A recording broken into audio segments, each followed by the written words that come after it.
Hey, hello everyone. Welcome to the ComicBase Livestream. I'm Pete Bickford. I'm the guy who wrote ComicBase. With all this good and bad about that, and I'll be your host for next hour, give or take, talking about things that have nothing to do with politics. So anyway, oh man, just to get it out of the way, I hope everyone's doing well. It was weird waking up. I'm sure we all stayed up. If you're American, I'm sure you all stayed up late watching and see, whether everything came out your way or not, or at least. So I woke up late today, got out, walked my dog, had a couple cups of coffee, and overnight it's funny because it's like a huge storm has just passed. I mean, which actually was literal in our case in Tennessee. It's the rain had kind of washed the streets down. The air felt a little clear. It looks like we're going to get a little bit of hot weather, a little bit of Indian summer before it settles in for the cold, the holidays and whatnot. But yeah, it feels like just the nearest thing I can compare it to is if you've ever played like the Resident Evil games or just some really, really tight video game where, you've been like under siege for like forever. It feels like, you start out with like, light threats, and then progressively, from all sides, and you think you've learned some moves, and you're dodging and weaving and doing everything you can, but it is you get to the final end of the whole thing and you're like and then you encounter the boss monster, and then ideally and there's a point to this one. It really it would probably be a point that makes sense only to video gamers, but there's a part where like usually they show you the big boss monster, and you hit them with the nuclear missile or whatever the heck the thing is, and then you're like, oh wow, okay, I guess I got him and everything. But if you've played, if you've ever watched a horror movie, you've ever played more than one video game in your life, you will know that at that moment when you think you've got the big monster, that really what's going to happen is that monster is going to break into 1,000 minion little nasty pieces, and it'll be sniping at you far worse than you ever want until the end of the game. And at that point, ideally, you're saving your game, so that you can kind of catch your breath just for the second and just revel in the relative sanity of things. And honestly, that's kind of how this morning felt to me. It's like we've been screamed at for months on end. Before that, there was just the increasingly sense of just and just this morning, it's like, it's quiet. It's actually nice out. I'm walking my dog. Neighbors are smiling. It's like, the neighborhood was full of yard signs and all this other political friff-raff and stuff like that, and people pulled them up, and it's like, this is nice. I like my neighbors. I like my neighborhood. I have to enjoy this moment because, as I know, the cycle will start again at some point. It'll all get bad, but it is worth just taking a moment and realizing, that we actually do kind of like each other. That neighbor who voted differently than me, yeah, you know what? We actually get along okay on most things.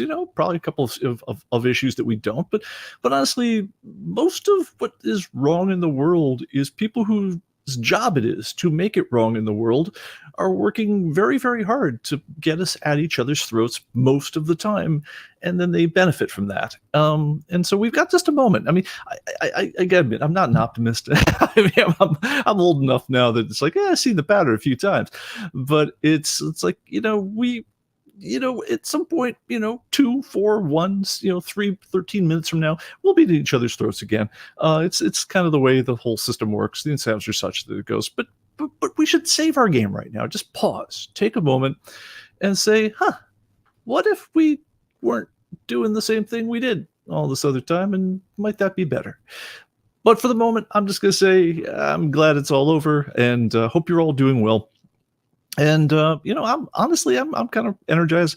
I'm looking forward to having fun, reading some things I haven't read in a while, and honestly, going out and building some new stuff. I mean, I'm like actually feel like, wow, okay, it's like the screaming neighbors are done screaming for a long time, and so I'm thinking, hey, I can hear myself think now. Hey, wouldn't this be a good idea for the future and everything? And it just feels good. So I hope you're feeling the same. And that's about it. Yeah, so anyway, let's get on to other things. So a couple of things, ComicBase related. I'm sorry, before I get into my stuff, I want to say, first of all, hello to everyone here who came into the chat here. We're broadcasting to Facebook, Twitter, Rumble, and all sorts of other places like that. And for some reason, StreamYard is being kind of weird as far as showing comments or not showing comments. Fabian Bandrisha here is from Belgium. Welcome. The U.S. looks like a comic or a cartoon. My heart bleeds for me. Yeah, honestly, don't worry about it. One thing, I remember going over to England, and one thing you always get when you travel to other countries is if you have any humility at all, you will realize very, very quickly that what you thought you knew about their politics, you don't know. It's and it's, I was amazed. It's like I'd be talking with buddies after a comic show in England, and they would get into U.S. politics. This is back early 2000s or whatever else. And they had like really, really concrete opinions, which were fed to them by their media. And you realize, dude, that does not correlate with any part of the U.S. political system as I know it, from the left, from the right, from the whatever else. But you get fed a view of other people's worlds. And honestly, unless you've lived it, you just don't have the texture. I mean, even if I read in a magazine like The Economist, where you'll get lots and lots of things right, and your stats will be like, oh yes, and and then the exchequer of the treasury says there'll be a $13 billion pound, 13 million pound discrepancy in the budgets. They'll get all that stuff right, and somehow they'll miss fundamental aspects of just how U.S. politics works. They won't somehow grok on some level that like the Senate and the Congress are different or something like that. It's just weird. So yeah, don't.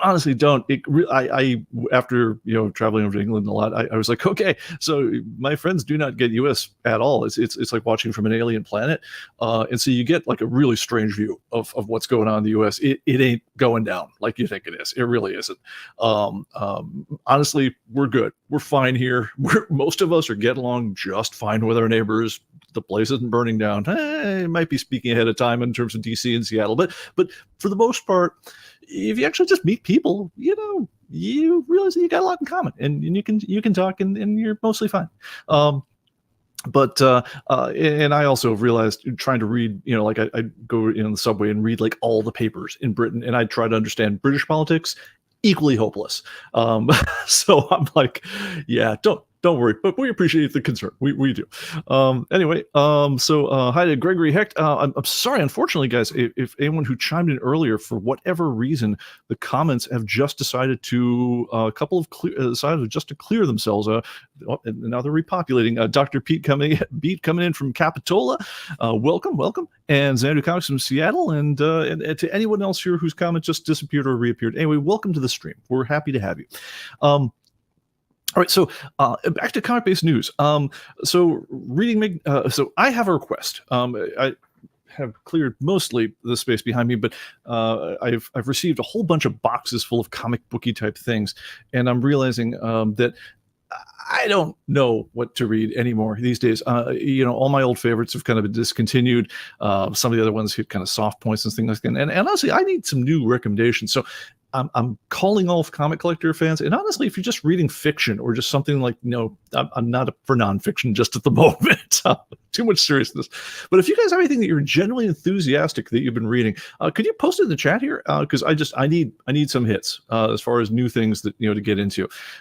Because like I say, I'm just looking to try something new. It's like I say, storms have washed these streets clean, and I'm looking for something else. So that is one thing. Other things. And also, if you just, in particular, if you guys have found new publishers that have like a certain style or a point of view that you find interesting, forward them my way. I'd love to hear what people think on that one. On that note, also, I'm interested. Are you guys interested in doing another ComicBase After Dark shortly? I'm thinking next Thursday, if that works for folks. Just give me a quick thumbs up, thumbs down in the chat. What ComicBase After Dark is, it's our speakeasy show. It's the one where instead of just Pete going blah blah blah all the time about whatever the heck is on my mind, it's where I invite y'all to be part of the stream. We get up to 9 10 people in the whole thing, and it's just chat, and just think of it as a bunch of guys hanging out at the comic shop, having a drink, and just gabbing. If you guys are interested, I'm thinking of doing that on next Thursday at 8 o'clock, give or take. But give me a quick thumbs up, thumbs down, whether you can do it. And if you're interested in being part of the show, let me see if I can find the magic button, which puts my info up there. Yes, send me a note, pbickford@human-computing.com, and I'll send you a link to the StreamYard invite, and you can get in on the action. It's usually a lot of fun. It's usually a weird, half tipsy mess, but honestly, just good time hanging out and chatting with y'all, because it's you guys are my folks. So, for better or worse, we have each other. All right, other things that are going on. So a couple of things coming in on the tech support pipes lately, and I wanted to just talk to a couple of these ones in more or less random order. We have some Windows news. We have all sorts of weird things, but also if you have your own questions in the chat, please post them to @ComicBaseTV. Whoa, what happened there? Okay, looks like I'll be restarting the demo machine because it does apparently decide to turn off its HDMI connection. So give me just a second on that one. Yes, well, once again, guys, the best produced show, I'm sorry, did I say best produced? The most awkwardly produced show on the entire internet, which is a high standard, but I think we managed to hit it most times. But let me go ahead and restart the little demo machine here so it reinitializes its HDMI connection so that I can actually stream the demo machine, because that would be super helpful. Give me just a sec, and while I'm doing that, let me see if there's anything I could talk about without visuals. So let's see. Oh yes, questions came in. Where do we get our comic supplies? So as you guys probably know, we order comics, bags, boards, labels, etc., like a mid-sized comic store. We in order to fuel the database, we basically order one of everything, and so we get just hundreds of comic books every month. We're constantly blowing through things, and so we burn a lot of supplies at the end of the day. And so, my recommendations for where to get things are as follows. So just get the thing in there, and it looks like we have a demo machine again. So we'll get to that in just a second. So for bags and boards, we have two places that we go to. Used to do more with Bags Unlimited. For whatever reason, not as much these days. It might have as much to do with the kind of quantities we deal in as anything else. So I think they're a perfectly legitimate source. I have nothing much bad to say about them. But for whatever reason, I've noticed that we've moved a lot of our business over to BCW Supply. So if you want to go to their site, it's bcwsupplies.com. Terrific site. They do so as you guys probably know, the game in terms of comic supplies is largely the stuff gets, if it's plastics, it largely gets manufactured by machine over in China, shipped over a container freight and so forth, and then distributed at great expense via ground transport to different points in America. Of all the things involved with that whole thing, the biggest bit of all of it is the shipping. It's so when you're buying comic supplies, they tend to be heavy, just like our favorite hobby itself. It's made of paper, and paper is heavy. So the backing boards and things like that, also heavy.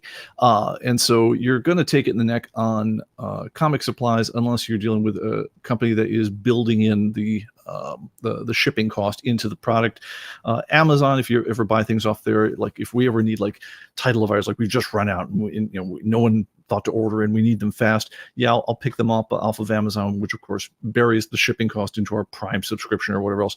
But for everyone else, BCW, Bags Unlimited, etc., typically there's two ways to go. If you have a commercial account with them, and we do, they actually show you the shipping charge, and you realize, wow, these items are really, really cheap. It's like $6 for a thing full of title dividers. Well, that's terrific. Except it's also $6 on top of that one to ship it to you. Unless you're buying lots and lots and lots of them. So with BCW, etc., you'll probably see prices that are actually not bad, but you just realize half of what they're charging you is the shipping itself. And so if you and they usually make that a pretty easy to get to, like $50 gives you free shipping. Don't kid yourself. If you're paying shipping, you're nuts. Buy $50 worth, because you've already essentially paid for the shipping built into the cost. If you can possibly, a lot of these guys will also offer case discounts and things like that. Always order enough to get them. Hey, if we're a current collector, we're going to eventually burn through the supplies. Even just an ongoing, a regular person, just who goes on, the comic store on Wednesday and picks things up. Eventually, you're going to need 1,000 comic bags or 1,000 comic boards or whatever else. So buy them in those kind of quantities. Don't buy the onesie twosie, because not unless it's an emergency, because you'll just take it in the neck. That would be my major thing. And if you're like a business or or very, very serious collectors, look at getting a commercial account. And you're kind of wanting at that point to be ordering it in numbers like $1,000 worth of stuff at once, so that they give it to you as free shipping. And if you can't, then get used to the idea that you will be, paying, $400 for all the, next year's worth of bags, boards, etc., that you're going to go through, and you're also going to be paying $300 worth of shipping and get to you. So it's a brutal game. There's nothing for it, but they do get it done. Their stuff is high quality, and so I can certainly give them that recommendation. And then finally, one note I'd written for myself there is two little notes. For some reason, I get very nudgy about this stuff. I think because I've just been bagging and boarding. Give me just a second to turn around. Okay, so these are the fundamentals of being a comic collector, right? So the bag, the board, right? If you're still one of these very old school people where you're only bagging, do yourself a favor, spend the extra dime or 5 cents or whatever it costs you in bulk. Get a board that goes in the inside, acid free, etc. It limits the bad things that can happen in your comic book so much compared to just bagging alone. So absolutely worth the thing. But on the bags themselves, big fan. I've said it before, but I'll say it again, of self-adhesive comic bags. Basically, you take this thing, rip it off. There's this adhesive strip, and it seals like this.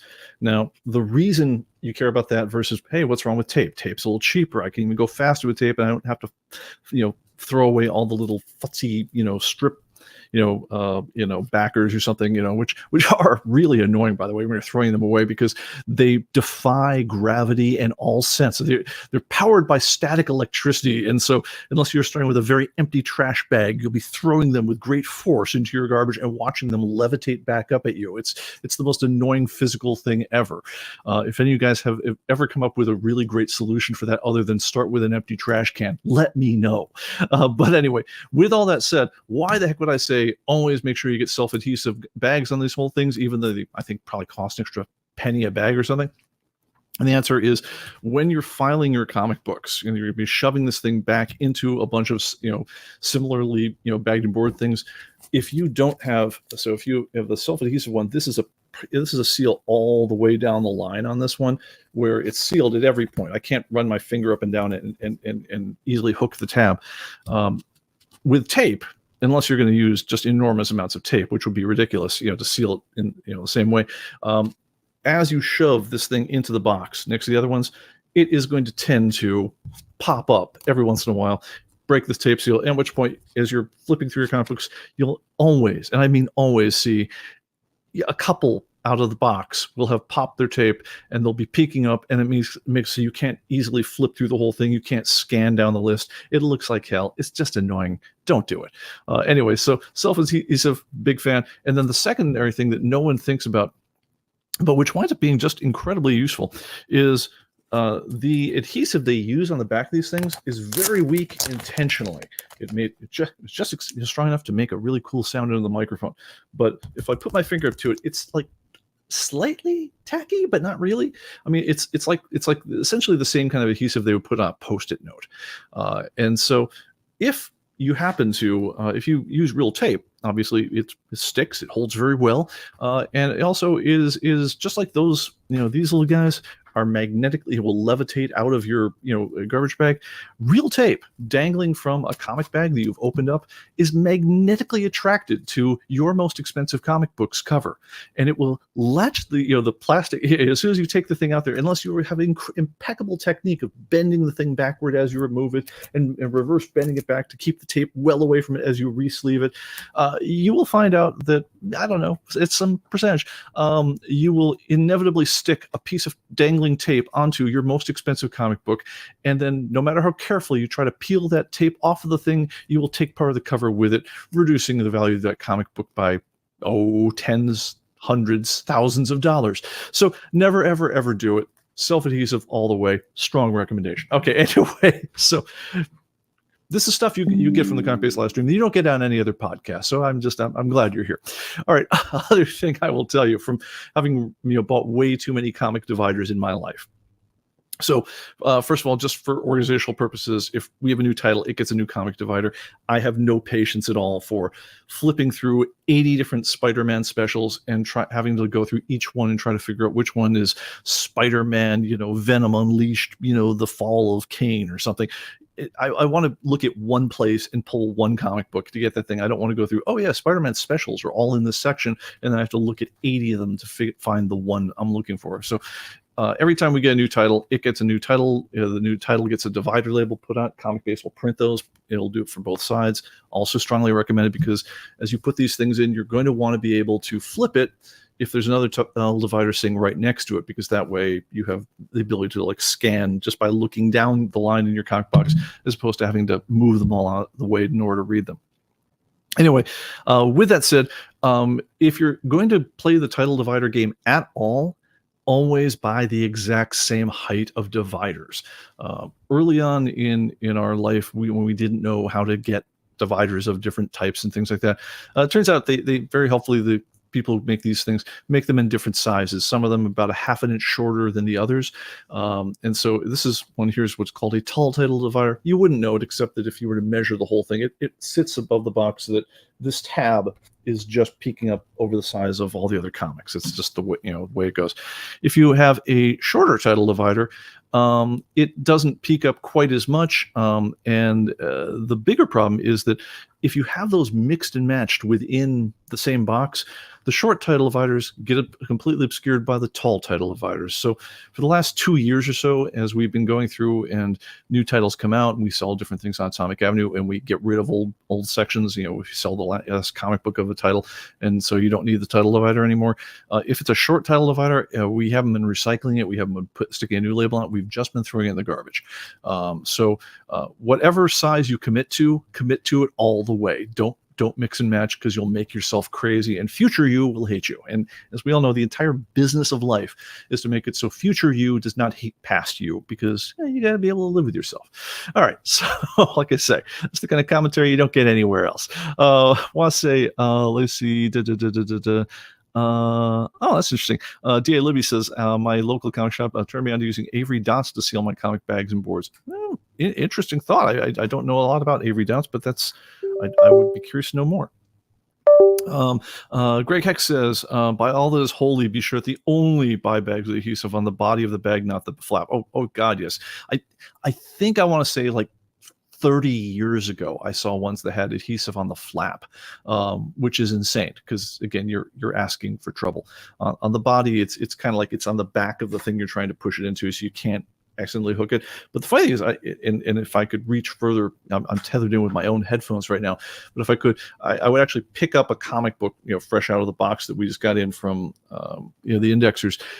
I could drop that thing on its cover all day long on an open adhesive on a self-sealing bag, and it would do nothing. It would not pick up anything. It would not stick to it. It's a very light adhesive. Like I say, it's like a sticky note. Which, by the way, fun fact, if you guys remember the sticky note, invented by a chemist who worked at 3M. He was a pastor at his local church, and he needed ways to mark different passages for the readings in his Bible. I guess he was a reader at the church, or just used to stay alive, whatever it is. And so he wanted to use their adhesives, which 3M also will make adhesives that you'd need a car to pull them off of things. I mean, you'd have to hook them up with a winch to get them apart. So they know how to make very, very powerful adhesives. He needed but he basically helped invent an adhesive that was absolute garbage, but also didn't leave residue. And so that's where the sticky note was born. It was the way you could put something there, it would stick to it, but when you popped it off, the adhesive came with it. It didn't adhere with any real adhesion, and it came away clean. So he used that for marking Bibles. But I hope I never heard whether he got part of the patent over at 3M. But if he did, he's doing very, very well. If not, he's just a well-compensated chemist. But anyway, that was. But they're using something similar with self-adhesive comic bags, so it's actually pretty safe, all things considered.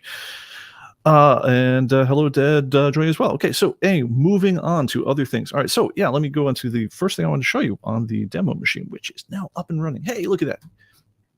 All right, so we got a special request from our help guys. It's like, hey Pete, can you mention this on the live stream? One of those kind of things got from our things, and it basically came to a guy who's he's working his comics here, like say, okay, I got the Defenders here, okay, I got a copy over here, I got one copy there, I got this one, it's in very fine, whatever else, and it makes some changes, just the normal thing, and then he's a brand new guy with the program, and they think, okay, great, I made some changes, I better save it. And so you go into the file menu up here, and let me go ahead and once again launch magnifier.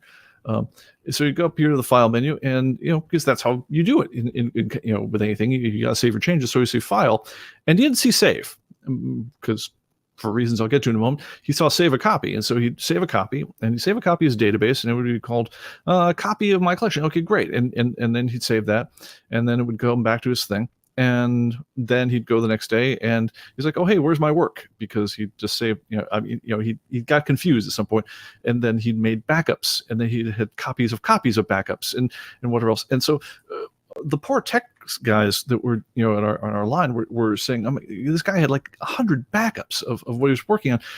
Please, Pete. It seems like a basic message, but can you tell people they don't need to be doing that? And yes, you don't need to be doing that.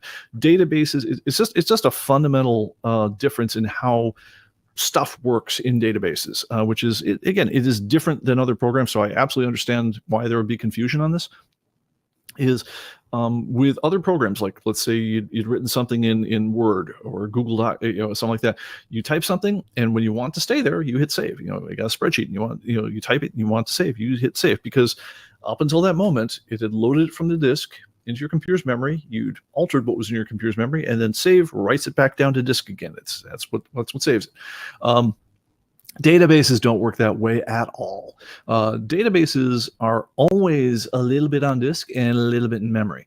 So what the reason it's a different method because databases were always meant to be able to be very, very large and very, very fast at the same time, really bigger than you want to load in your computer's memory. So, ComicBase, if you were just to load the whole thing at once, it could be a 2, even 4 gigabyte file. And that would take, if this was a Photoshop document, and you need to edit a 4 gigabyte file, you'll be waiting on that sucker to load for a while. But this ComicBase launches in like a couple seconds, right? The reason is because it only loads as much of itself as it needs to in order to do the work. If I go to a title, if that title was kind of cached in the memory of what it's been working on, title just appears. If it wasn't, it loads just as much as it needs to show the next title, which takes under a second, and it shows you that part.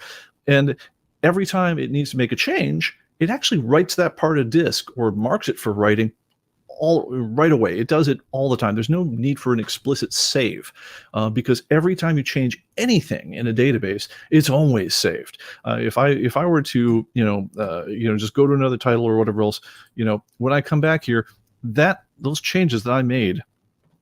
So let's go ahead and do this right now. Just go to another title.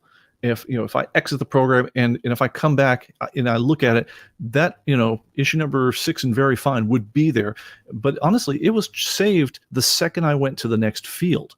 You can't, most disk drives these days, most computers these days don't have little disk drive lights on them anymore.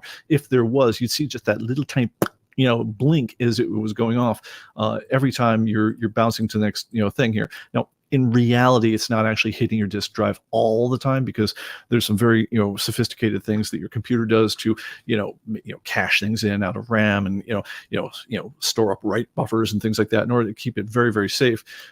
Which is also, by the way, where you don't just pull the plug when you are exiting the program. You always want to exit the program normally, allow it to clear those write buffers and exit. We talked about, in a previous episode, it's like, how do I corrupt a database? Well, a really good way to corrupt the database is if I go and I make a bunch of changes and it's means to save them, but it hasn't hit exactly the right point in the computer's optimizations in order to save them. And if I then just go and abort the program, or if I pull the plug, or if I do something very abrupt where it's got a bunch of pending changes that were meant to happen and it doesn't quite manage to get it. Now, even then, we actually are doing some techniques in order to make even that part safe so it doesn't do anything. The worst that'll happen is it won't be able to have written the very latest things you did. But really, really even that stuff is going to be handled safely. The very, very worst thing is if it's in the middle of writing all those changes, like it's literally just cranking your disk at that very moment, and if you abort your thing then you got a good chance of damaging your database in some way, in which case I guess go to the new recovery tools that we just introduced with ComicBase 25.1, but please don't. Anyway, but in short though, you don't need to save your data. Your data is always saved. And I guess a corollary of that is if you're ever doing work and you don't see your changes, that means you're opening a different file than you opened last time. So if that comes up, launch the database manager and go looking for the file that you were using. Realistically, you should not be changing files a lot, to work with 15 different databases, unless you have some very peculiar, thing that you've been doing. Most people are just going to launch one database, go right back to that same database, and go on with your work, and everything is fine. But you don't need to save the stuff multiple times. It's always going to save backups every time you exit the program, so don't worry about those. The backups are just there for safety. They're not there to work from. But don't be making like 100 copies of your database. You're just eating up your disk space and making yourself crazy for no reason. All right, with that said. Oh, and Ed's saying hi, so welcome. Let's see, is there anything else in the chat that I want to handle right now? Okay, nothing right now. By the way, once again, if you guys do have questions, please post them to @ComicBaseTV in the chat, and I will answer as many as I can. Next question, people said, where can I get a scanner? So what he's referring to here is these little beauties right there, the ComicBase barcode scanners or something similar. So with ComicBase, the deal is basically any scanner you can get that will faithfully transmit all the digits that are printable. Actually, I am going to pull out a comic book. Excuse me just one moment.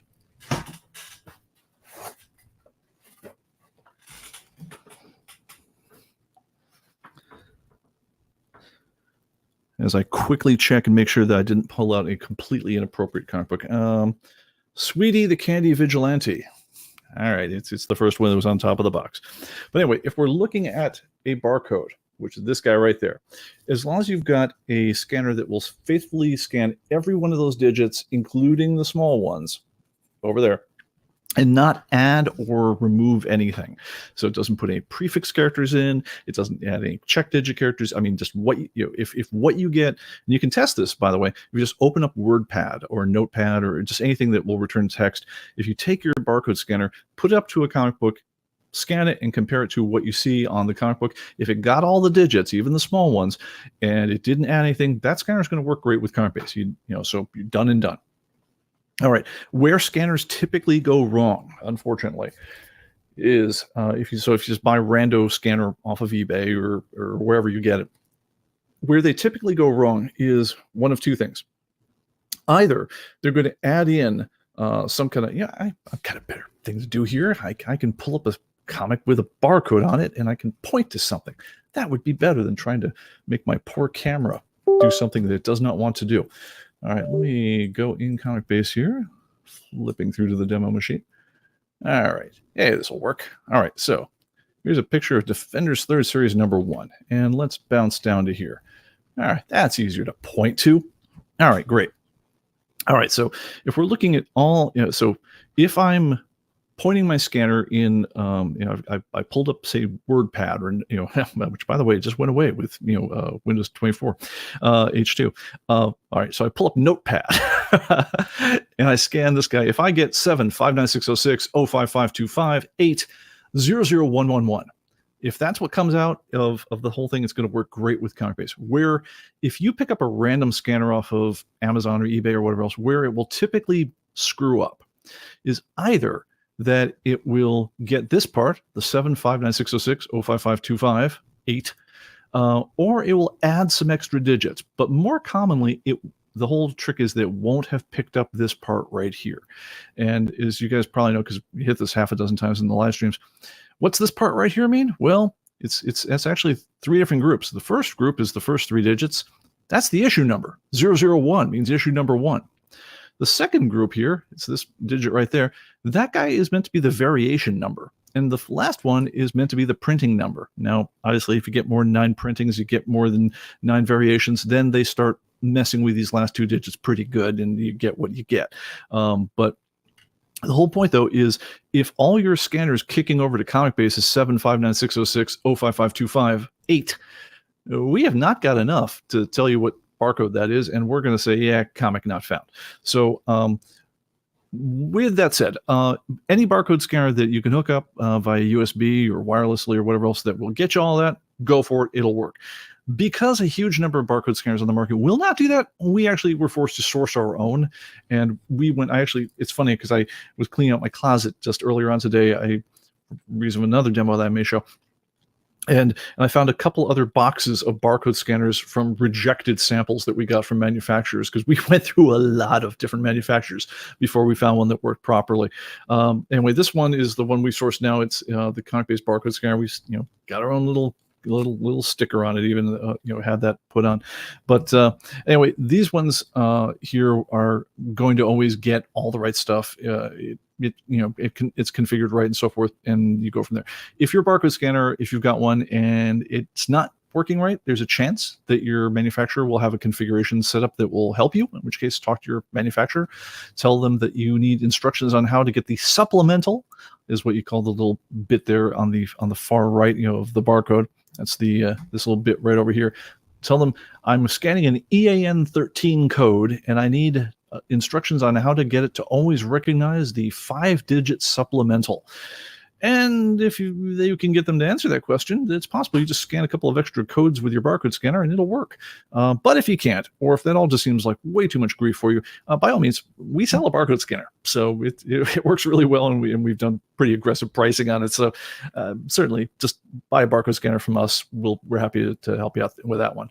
I will say our wireless scanners are the only ones we still have stock left on at the moment. We're awaiting resupply on our wired barcode scanners. If for some reason you like tripping over cables, which is what always happens when I leave the wired version of this on my desk, is I always manage to hook it with my arm, the drink I've got, whatever the whole thing is.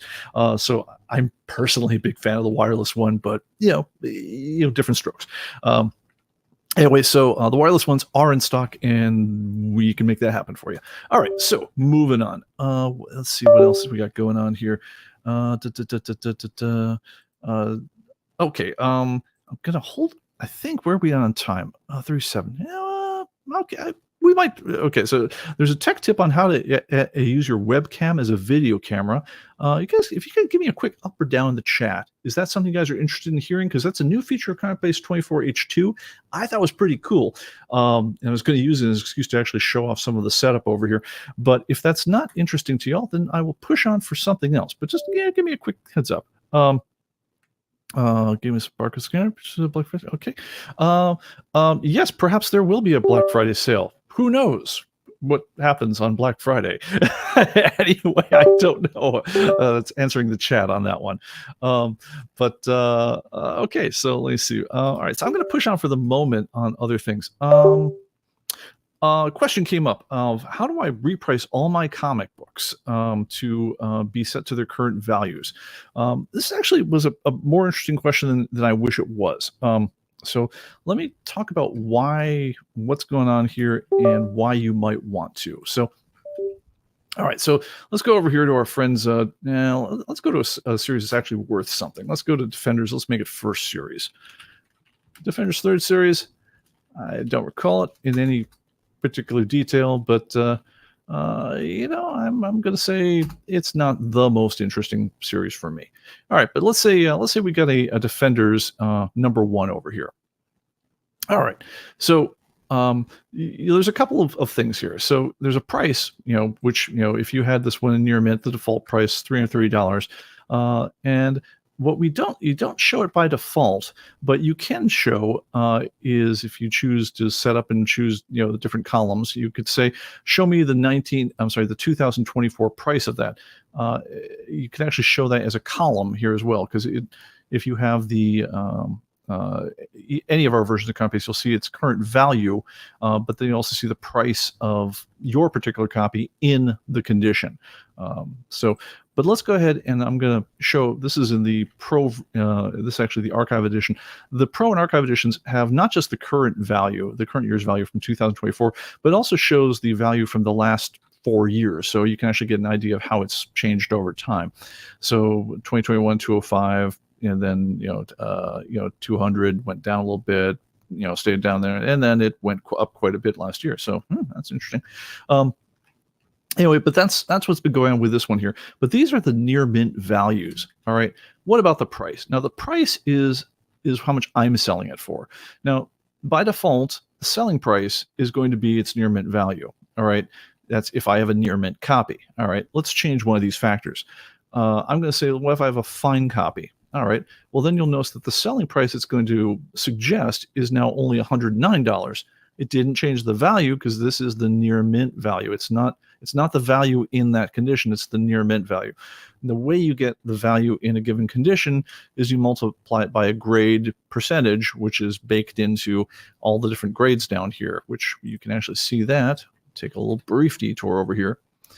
If you look up under setup and you go to grading, you'll see that every grade has, here's the percentage of near mint it goes for. And then here's where this gets interesting in a moment. In ComicBase 2025, we also added not just the regular percentage of near mint, but what's the percentage of near mint you apply to mid-value and high-value items, which is to say, and let's go ahead and choose one of these grades. I'm going to choose this for let's choose a CGC grade because this is where this gets interesting. All right, let's say we're talking about CGC 9.8. CGC 9.8, by default, for most items, will get you about 12 times what the equivalent item in near mint would get. But for mid-priced items, in other words, items that have a base price, unslabbed of say $100 or so or more, it only gets you 4 times to get that thing. And if it's a high-priced item, which I believe the breakdown is, it's either $250 or $500, they're making it in CGC 9.8 only gives you like 1.5 times worth. Why? Because if the book's already $1,000 and you got slabbed in 9.8, it's worth something more to have it in a very nice version, like a near mint plus is kind of what this is equivalent to. It's worth something more. You might get 1.5 times what you get for the near mint copy, but it doesn't turn it into like a whole other type of collectible the way that that taking a regular $5 comic book is and then getting it slabbed 9.8. That kind of transforms it from like a little throwaway item into a slabbed piece of glory.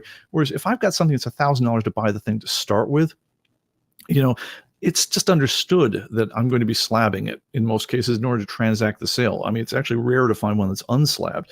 And so you get a much more modest price increment for getting it slabbed, even in these high grades.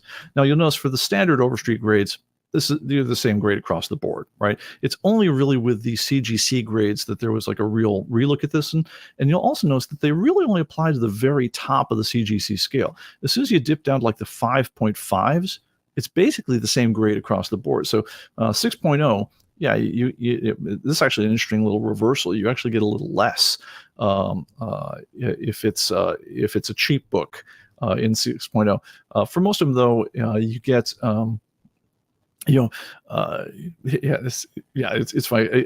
We looked at these crossovers where we're analyzing the prices. Like, that's an interesting cross, but let me go up the scales where it's a little bit more sane. So let's take like this one right here. So CGC 8.5. It's worth. That's the one that's closest to being near mint in terms of like a CGC 8.5 for a modern book gets you about the same price as the same book unslabbed would be if it was not slabbed. But the price valuation you get that's more of that falls off quite a bit as the book goes up in value. Anyway, with all this said, you'll notice that there can get to be quite a disparity between how you had priced something beforehand. So here's our CGC 9.8s, right? Again, 12 times the value, which suddenly, if I regrade it with ComicBase 2025 or 25.1, you'll notice that I would now price this thing only for a high-priced base book. I would only price it at 4 times its value or even 1.5 times its value, depending if it was a very expensive book.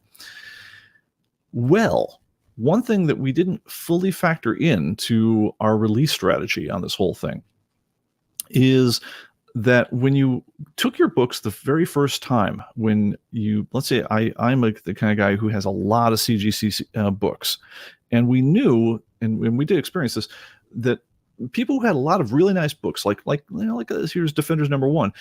It's a $330 book if I didn't slab it at all, right? So it's considered mid-price. But let's say I had that beforehand and I had it in CGC 9.8, right? I had a really nice copy.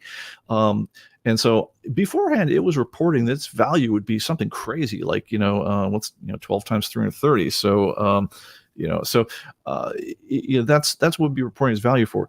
Now, though, as soon as you took ComicBase 2025 and you said, okay, I got my collection now, but ComicBase 25 said, oh, wait, that's a mid-priced book. I've got a separate scale for how I evaluate those now. And so it would say, well, yeah, it's still worth more, but now it's a $1,200 book. It's not a $3,600 book or a $3,900 book, whatever 12 times 330 is. And so a lot of the people who had very nice copies of very nice books in very high CGC grades, did a lot of CGC grades. There's a lot of things that have to be true at once. A lot of those guys looked at their initial evaluations and they said, oh my God, what happened to the value of my collection? And the answer is we got a lot closer to your actual market value, because beforehand, when we only had one multiplier we were applying to the situation, it was overstating the value of your collection quite a bit.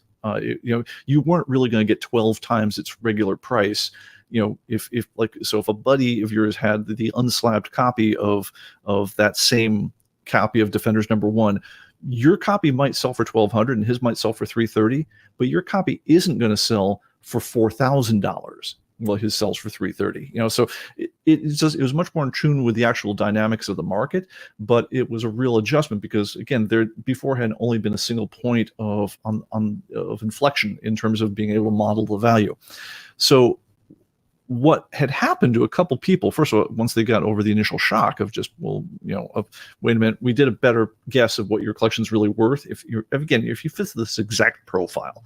But if you did, it could be a shocker, but you get used to that. But the thing that also a little bit enters into the picture is the way that updates work with prices. All right, so let's say we looked at this Defenders #1, right?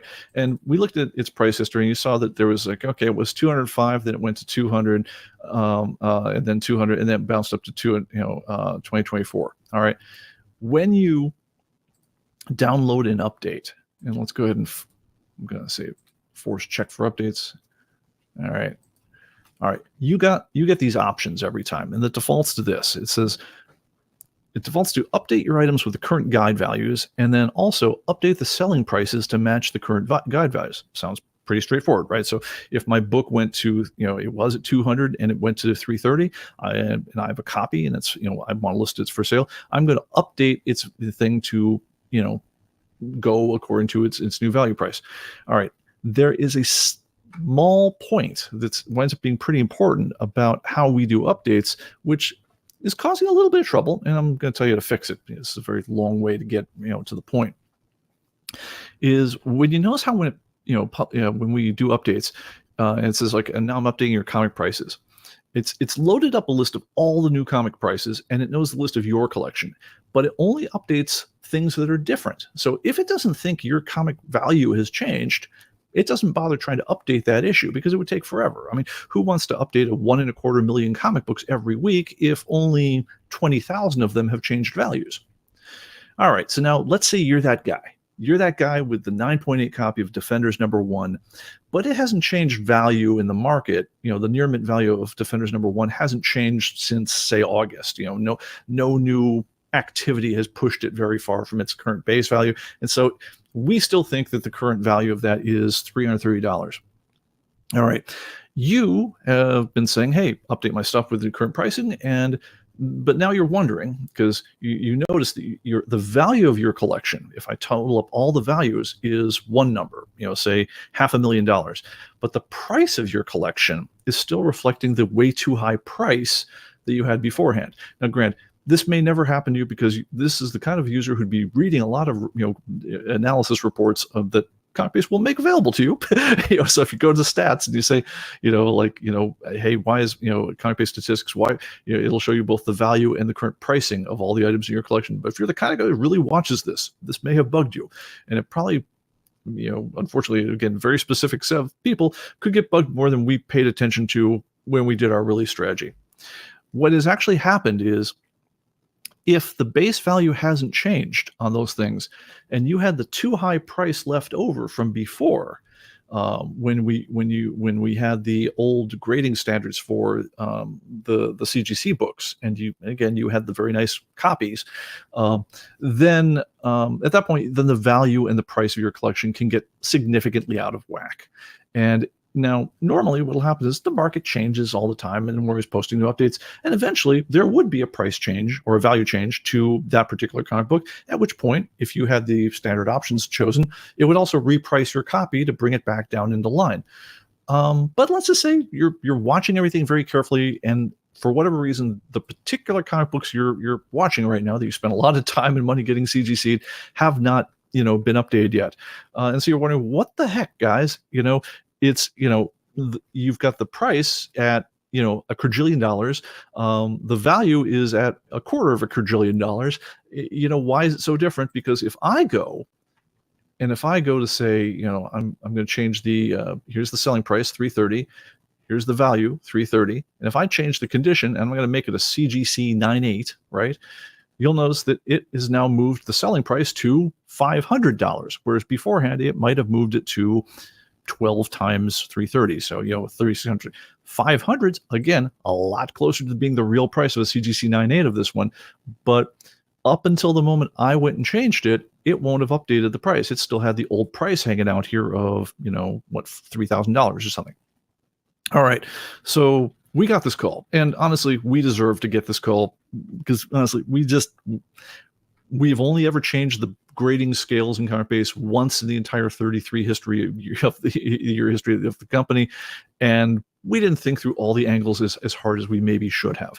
And so this can happen. It is self-correcting, but there's a way to accelerate how quickly you bring your prices back into line with your selling things if the values, if this has actually happened to you. And it goes something like this. Again, option number one, just wait. As prices change, they will fall to be the right price. But if you want to bring your prices immediately into line with their graded values, here's a quick trick of how to do this. Go to Setup, go to Grading. Pick any grade other than near mint, because you can't change near mint.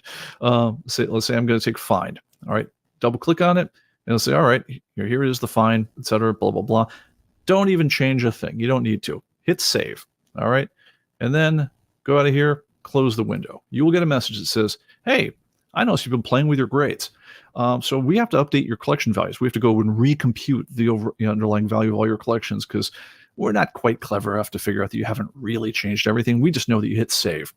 So at that point, it's going to ask you additionally, do you also want me to update your selling prices to match the new guide values? Click yes. It'll grind for a couple minutes, and then at that point, it will take the time to go through 1.25 million comic books and recalculate out what the proper rounded price should be for all the books in your collection. Anyway, that is a quick way to do this. Just go to any grade, double click to edit, hit save, and then close the window, and then answer yes to this question. I'm not going to do it right now because it would kind of tie up the machine for a while, and it's going to annoy me pretty good just going through this much. So anyway, so that's a quick way to do this, honestly, because we kind of now see the way that this can cause trouble for people. We're probably going to put a point update out in the future where we somehow, and at this point, this is actually the tricky part, if we need to be able to economically figure out whether or not you've got any books that haven't really caught their new values and recalculated their price yet, we're probably just going to do something like say, let's do a quick look. Has this guy got any CGC books in his collection? And if so, we'll probably do a one-time offer to recalculate and update your prices. That's probably how we'll handle it. There's actually some interface issues to it that we need to work out, but that's probably where we're thinking on that whole thing. But if that has been happening to you, that is how we can handle that. All right, because a couple of questions for things have come up in the chat. So looks like people are interested in doing the CBAD. That's cool. Okay. PSAs, first of all, please don't forget to hit the like and subscribe, because that's the sort of thing that keeps the channel going, because we like to be able to reach people and tell you about cool things. Do not forget also there are ComicBase message boards over at forums.comicbase.com. Amongst those message boards is one dedicated to both the new threads of things to talk about on the live stream, And also about it has links to Andre's quite stunning ComicBase cover gallery, which probably is due for a quarterly update soon. I'll have to chat with him.